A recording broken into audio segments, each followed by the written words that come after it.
क्या सयानी घोष टीएमसी में वापसी कर रही हैं? क्या ममता बनर्जी ने सयानी घोष को मना लिया है?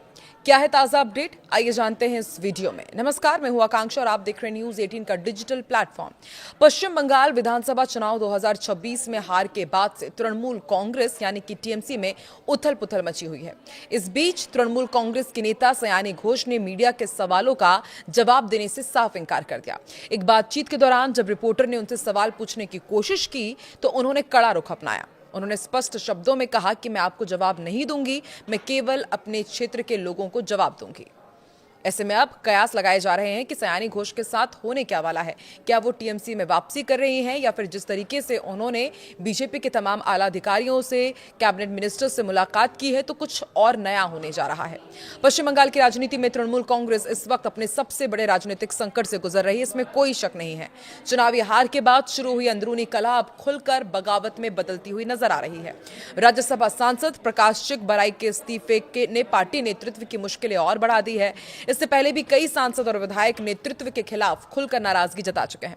राजनीतिक गलियारों में चर्चा है कि आने वाले दिनों में और भी बड़े चेहरे पार्टी छोड़ सकते हैं।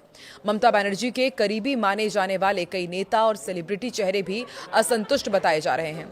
इस बीच पार्टी को बचाने के लिए ममता बनर्जी और अभिषेक बनर्जी लगातार सियासी डैमेज कंट्रोल करने में जुटे हुए हैं। सोनिया गांधी और राहुल गांधी के साथ हुई मुलाकातों ने भी बंगाल की राजनीति में नए समीकरणों की अटकलें तेज कर दी है। इस सबके बीच पार्टी सूत्रों से खबर आ रही है कि प्रमुख ममता बनर्जी ने संगठन में बड़े बदलाव करते हुए सांसद सयानी घोष को युवा तृणमूल कांग्रेस के अध्यक्ष पद से हटा दिया है। उनकी जगह अब ये जिम्मेदारी अर्नब बनर्जी को मिली है। हैरानी की बात यह है कि कुछ दिन पहले ही ममता बनर्जी ने सयानी को इस पद पर दोबारा नियुक्त किया था, लेकिन अब अचानक उन्हें हटाना पार्टी के भीतर चल रही बगावत को जग जाहिर करता है। खबरों के अनुसार टीएमसी के 28 में से 20 सांसद बागी हो गए हैं। सयानी घोष भी इस गुट का हिस्सा बताई जा रही हैं। ये बागी गुट संसद में खुद को असली टीएमसी के रूप में मान्यता दिलाने की कोशिश में है। चर्चा यह भी है कि यह समूह एनडीए का समर्थन कर सकता है। इसी बीच टीएमसी सांसद सयानी घोष दिल्ली में केंद्रीय मंत्री भूपेंद्र यादव के घर पहुंची। पार्टी में मची कलह के बीच उनकी इस मुलाकात को काफी अहम माना जा रहा है।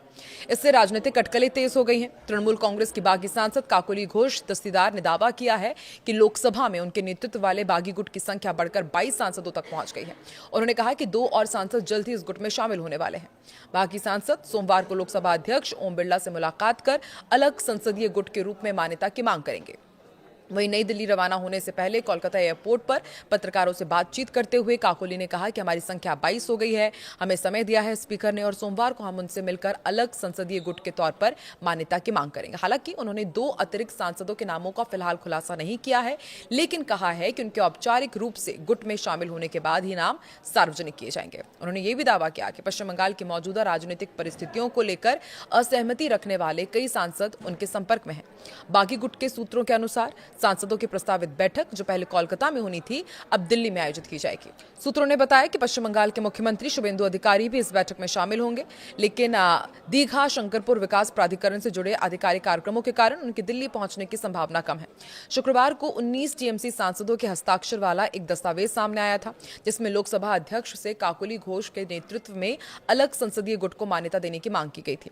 दस्तावेज पर हस्ताक्षर करने वालों में शताब्दी रॉय, बापी हल्दर, शर्मिला सरकार, प्रसून बैनर्जी, जगदीश चंद्र बर्मन, असित मल, अरूप चक्रवर्ती, कालीपदा सोरेन, दीपक अधिकारी, जून मालिया, पार्थ भौमिक, खलीकुर रहमान, अबू ताहिर खान, यूसुफ पठान, मिताली बाग और माला रॉय समेत अन्य सांसद शामिल बताए जा रहे हैं। वहीं दस्तावेजों पर रचना बनर्जी और सयानी घोष के अलग अलग हस्ताक्षर भी मौजूद थे। हालांकि लोकसभा अध्यक्ष के सचिवालय की ओर से पत्र प्राप्त होने या उस पर किसी कार्रवाई की आधिकारिक पुष्टि अब तक नहीं हुई है। वहीं बागी गुट पहले ही संकेत दे चुका है कि वो केंद्र की भाजपा नीति राष्ट्रीय जनतांत्रिक गठबंधन यानी कि एनडीए सरकार का समर्थन करना चाहता है। जिन टीएमसी सांसदों के हस्ताक्षर कथित दस्तावेज पर नहीं थे उनमें अभिषेक बनर्जी, कल्याण बनर्जी, सौगत रॉय, महुआ मोइत्रा, कीर्ति आजाद, शत्रुघ्न सिन्हा, प्रतिमा मंडल और सजदा अहमद के नाम शामिल हैं। पश्चिम बंगाल विधानसभा चुनाव के बाद टीएमसी के भीतर उभरे इस असंतोष ने पार्टी नेतृत्व के सामने एक नहीं कई चुनौती खड़ी कर दी है। अब सभी की निगाहें सोमवार को लोकसभा अध्यक्ष के साथ होने वाली बैठक और उसके बाद होने वाले राजनीतिक घटनाक्रम पर टिकी हुई है। पश्चिम बंगाल में चुनावी हार के बाद टीएमसी में जारी सियासी उथल पुथल के बीच राज्यसभा सांसद बाबुल सुप्रियो ने भी बड़ा बयान जारी किया। उन्होंने कहा है कि मीडिया लगातार उनसे पूछ रही है कि वो किस खेमे में है। जिससे वो थक चुके हैं। सुप्रियो ने साफ किया कि वो पूरी तरह अपनी पार्टी और वर्तमान नेतृत्व के साथ खड़े हैं। उन्होंने कहा कि पश्चिम बंगाल की जनता ने जो जनादेश दिया है उसका सम्मान करना लोकतांत्रिक जिम्मेदारी है और इसी भावना के तहत वो सीएम शुभेंदु अधिकारी और राज्य सरकार के साथ तालमेल बनाकर अपने संसदीय क्षेत्र के विकास कार्यों को आगे बढ़ाएंगे। गौरतलब है कि अब तक टीएमसी के 3 राज्यसभा सांसद इस्तीफा दे चुके हैं और कई अन्य नेताओं के भी पार्टी छोड़ने की अटकलें हैं। टीएमसी में संभावित टूट और बागी नेताओं के बढ़ते दबाव के बीच ममता बनर्जी के सामने पार्टी को बचाने की सबसे बड़ी चुनौती इस वक्त खड़ी है। राजनीतिक एक्सपर्ट्स के मुताबिक पार्टी नेतृत्व लोकसभा स्पीकर को यह समझाने की कोशिश कर सकता है कि बागी गुट द्वारा जमा किए गए हस्ताक्षर कानूनी रूप से त्रुटिपूर्ण है या गलत तरीके से हासिल किए गए हैं। माना जा रहा है कि अगर सत्यापन प्रक्रिया को तकनीकी विवादों में उलझाया गया तो ममता बनर्जी को बागी नेताओं को अलग थलग करने और स्थिति को संभालने के लिए थोड़ा समय जरूर मिल सकता है। पश्चिम बंगाल चुनाव के नतीजे के बाद से ही टीएमसी के भीतर असंतोष की जो चिंगारी सुलग रही थी उसने अब दिल्ली आकर एक बड़े सियासी विस्फोट का रूप ले लिया है। मानस रंजन भूनिया का इस्तीफा महज एक शुरुआत है और असली खेल तो देश की संसद यानी कि लोकसभा में होने जा रहा है। सुदीप बंदोपाध्याय जैसे कद्दावर और ममता बनर्जी के बेहद करीबी माने जाने वाले नेता का बागी हो जाना ये साफ करता है कि पानी अब सिर से ऊपर जा चुका है।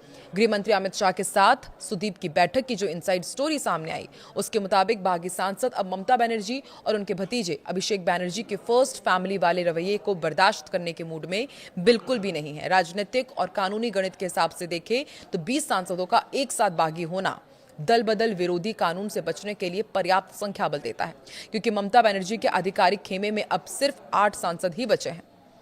अब माना जा रहा है कि जो बागी सांसदों की बैठक होगी वो बेहद नाजुक होगी। इसमें यह तय किया जाएगा कि लोकसभा स्पीकर के सामने किस तरह से अपनी बात रखनी है ताकि संसदीय रिकॉर्ड में उन्हें टीएमसी से अलग एक स्वतंत्र ब्लॉक या फिर असली तृणमूल कांग्रेस के रूप में मान्यता मिल सके। ये बगावत ममता बनर्जी के राजनीतिक करियर का सबसे बड़ा संकट साबित होने जा रही है। तो इस संकट से कैसे उभरेंगे अब ममता बनर्जी?